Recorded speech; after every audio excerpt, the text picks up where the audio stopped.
सावधान, मां लक्ष्मी ने स्वयं कहा है, अगर घर की ये 5 चीज किसी को दे दी जाए तो धन संपत्ति ही नहीं, सुख शांति भी सदा के लिए छिन जाएगी। क्या आप जानते हैं, आपके घर की 5 साधारण चीजें ही आपकी किस्मत तय करती हैं। मां लक्ष्मी ने चेतावनी दी है, गलती से भी इन्हें दान कर दिया तो घर में आ जाएगी भयंकर गरीबी।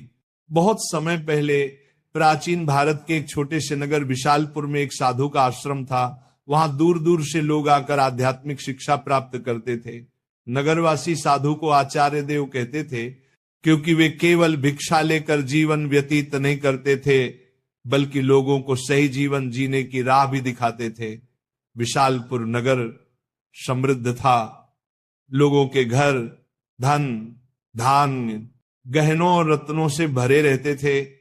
नगरवासी मानते थे कि ये सब माता लक्ष्मी की कृपा से ही है। नगर के बीचों बीच माता लक्ष्मी का एक भव्य मंदिर था। रोज शाम को वहां दीपक जलाए जाते, घंटियों की ध्वनि गूंजती और पूरा वातावरण श्री ह्रीं श्री महालक्ष्मी नमः के मंत्रों से पवित्र हो जाता। लेकिन एक परिवार ऐसा भी था जो नगर में सबसे समृद्ध होने के बावजूद धीरे धीरे कंगाल होने की ओर बढ़ रहा था। यह परिवार था वसुदेव जी का। वसुदेव जी नगर के सबसे बड़े व्यापारी थे। उनके पास सोने चांदी के ढेर थे, नौकर चाकर थे और अनाज के कोठार भरे रहते थे। फिर भी कुछ वर्षों के भीतर उनका घर वीरान होने लगा। धन की जगह कर्ज बढ़ने लगा, नौकर छोड़कर जाने लगे और घर में अशांति फैल गई। लोग हैरान थे कि ऐसा क्यों हो रहा है, आखिर माता लक्ष्मी की कृपा एक समृद्ध घर से क्यों उठ गई। वसुदेव जी भी परेशान थे। एक रात वे चिंतित होकर सो रहे थे, तभी उन्हें एक स्वप्न आया। स्वप्न में माता लक्ष्मी प्रकट हुई।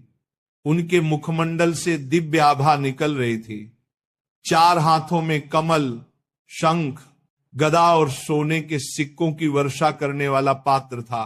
उनकी मुस्कान शांति और कृपा से भरी थी, लेकिन आंखों में एक कठोर सत्य छिपा था। माता बोली, वसुदेव तुम दुखी क्यों हो? क्या तुम्हें याद नहीं कि धन की रक्षा करना भी एक तपस्या है?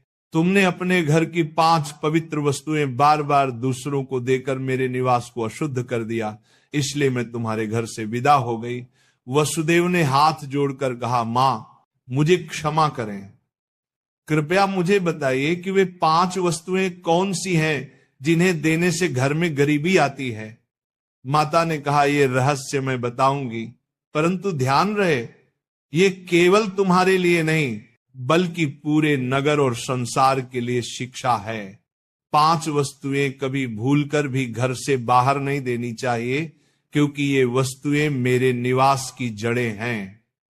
इन्हें खोने से घर निर्धन और अपवित्र हो जाता है। इतना कहकर माता अदृश्य हो गईं।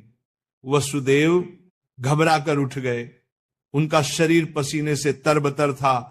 अगले दिन वे भागते हुए आचार्य देव के आश्रम पहुंचे और सारी घटना सुनाई। आचार्य देव ने शांत होकर कहा, वसुदेव ये कोई साधारण सपना नहीं है, ये स्वयं लक्ष्मी का आदेश है।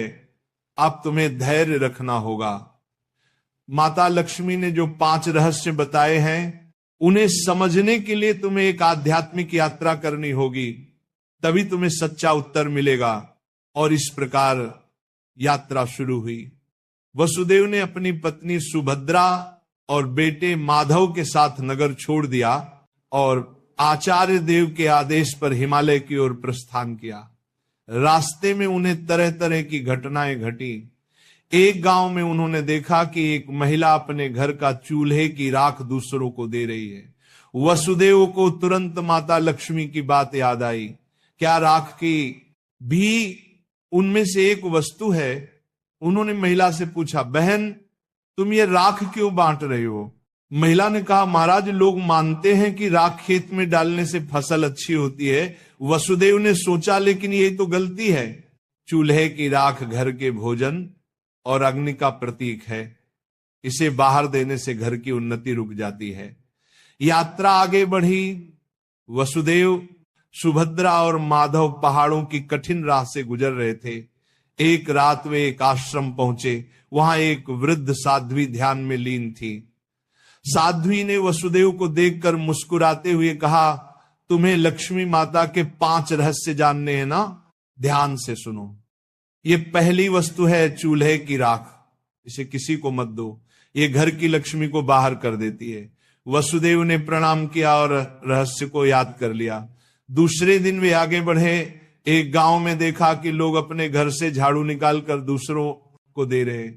वसुदेव ने आश्चर्य से पूछा, तुम लोग ऐसा क्यों करते हो? एक युवक बोला, हम मानते हैं कि पुराना झाड़ू देने से दरिद्रता चली जाती है। लेकिन तभी आकाश में गड़गड़ाहट हुई, जैसे स्वयं माता लक्ष्मी बोल रही हो, मूर्खों, झाड़ू लक्ष्मी का निवास है। ये घर की स्वच्छता और समृद्धि का प्रतीक है। इसे बाहर देने से लक्ष्मी घर से चली जाती है। वसुदेव को दूसरी वस्तु का भी रहस्य मिल गया, झाड़ू। तीसरा रहस्य उन्हें एक कुटिया में मिला। वहां एक वृद्ध साधक बैठे थे। उनके सामने दीपक जल रहा था। साधक ने कहा, बेटा, घर का जलता हुआ दीपक या उससे जली हुई लौ कभी किसी को मत दो। ये घर की ज्योति और आयु का प्रतीक है। इसे देने से सुख शांति चली जाती है। वसुदेव ने तीसरी वस्तु भी जान ली। आगे चलते चलते वे एक गांव पहुंचे। वहां एक परिवार ने अपने घर का नमक पड़ोसियों को उधार दिया। उसी रात उस परिवार के यहां कलह मच गई। साध्वी ने समझाया, नमक रिश्तों की मिठास और स्थिरता का प्रतीक है।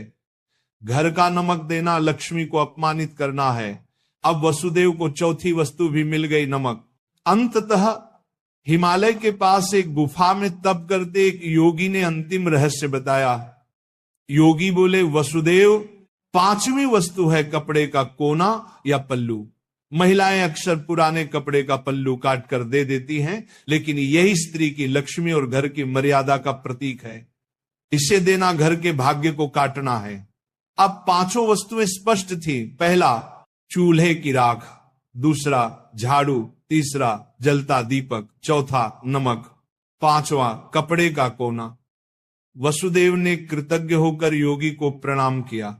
अब 5 रहस्यों को जानकर वसुदेव अपनी पत्नी सुभद्रा और पुत्र माधव के साथ नगर की ओर लौटने लगे। रास्ते भर वे मन ही मन माता लक्ष्मी के उपदेशों को दोहराते रहे। नगर पहुंचते ही उन्होंने सबसे पहले आचार्य देव के चरणों में प्रणाम किया और पूरी यात्रा का वर्णन किया। आचार्य देव ने मुस्कुराकर कहा, वसुदेव, तुम्हें अब सच्चा ज्ञान मिल गया है। इन रहस्यों को केवल अपने तक सीमित मत रखना, बल्कि नगरवासियों को भी बताओ, ताकि वे भी लक्ष्मी के अपमान से बच सके। आचार्य देव की आज्ञा पाकर वसुदेव ने नगर के बीचों बीच सभा बुलाई। सभा में नगर के लोग बड़ी संख्या में उपस्थित हुए। वसुदेव ने हाथ जोड़कर कहा, बंधुओं, मैं स्वयं अपनी गलतियों के कारण निर्धनता और कष्ट का भागी बना। माता लक्ष्मी ने मुझे स्वप्न में दर्शन दिए और बताया कि 5 वस्तुएं कभी घर से बाहर नहीं देनी चाहिए। इतना कहकर उन्होंने क्रम से सब समझाया। पहली वस्तु है चूल्हे की राख, दूसरी झाड़ू, तीसरी जलता दीपक, चौथी नमक और 5वीं कपड़े का कोना। लोगों ने आश्चर्य और श्रद्धा से यह बातें सुनी। तभी आकाश में एक दिव्य प्रकाश फैला और माता लक्ष्मी स्वयं प्रकट हुई। उनके प्रकट होते ही वातावरण में सुगंध फैल गई। मंदिरों की घंटियां अपने आप बज उठी और लोग भाव विभोर होकर उनके चरणों में झुक गए। माता बोली, वसुदेव ने जो कहा वह सत्य है। तुम सब जान लो कि ये 5 वस्तुएं मेरे निवास की जड़ हैं। जो इन्हें बाहर देता है वह अपने ही घर से मुझे विदा करता है। ये कहते ही माता ने वसुदेव के घर की ओर हाथ उठाया और देखते ही देखते उनके घर में फिर से समृद्धि लौट आई। कोठार भर गए, नौकर लौट आए और पूरे घर में शांति का वास हो गया। नगर के लोग ये चमत्कार देखकर स्तब्ध रह गए और माता लक्ष्मी के जयकारे करने लगे। नगर में अब यह शिक्षा फैल गई कि कोई भी व्यक्ति घर की 5 वस्तुएं बाहर न दे। लोग अपने घरों में सावधानी रखने लगे। पहले जो लोग अंधविश्वास में पड़कर झाड़ू, राख, नमक या दीपक दूसरों को दे देते थे, उन्होंने ये सब बंद कर दिया। नगर में धीरे धीरे हर घर में समृद्धि लौटने लगी। लोग समझ गए कि लक्ष्मी केवल सोने, चांदी या धन में ही नहीं, बल्कि घर की पवित्रता, भोजन, स्वच्छता और मर्यादा में भी रहती है। वसुदेव अब नगर में आदर्श बन गए। वे धनवान तो थे ही, पर अब उन्होंने अपने धन को धर्म और सेवा में लगाना शुरू किया। उन्होंने गरीबों के लिए अन्न क्षेत्र बनवाया, परंतु घर की 5 वस्तुएं देने से हमेशा इनकार करते।